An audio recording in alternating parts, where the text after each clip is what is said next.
Hello, hello! Andito na naman ang isang OFW na magbabalita sa inyo sa larangan ng showbiz.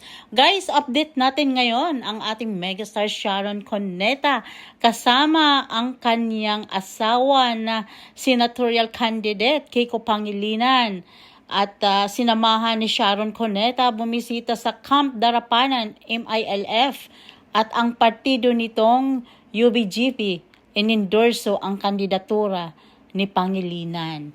Ayan guys, bumisita ang ating megastar kasama ang kanyang asawa sa Mindanao at nakikita nyo naman na nakahijab ang ating megastar. Tuwang-tuwa naman ang mga kababayan nating Muslim na nakita nila ang ating minamahal na Sharon Cuneta.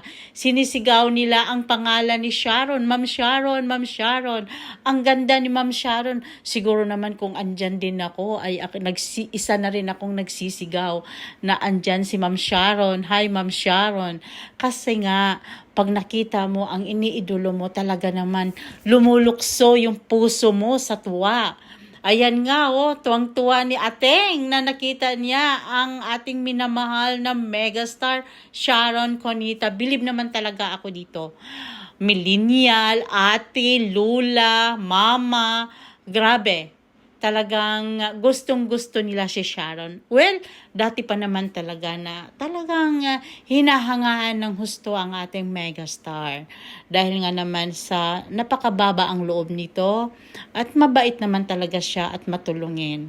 Ayan nga, binigyan siya ng regalo ng mga MILF, mga Muslim na mga kapatid natin. Ayan.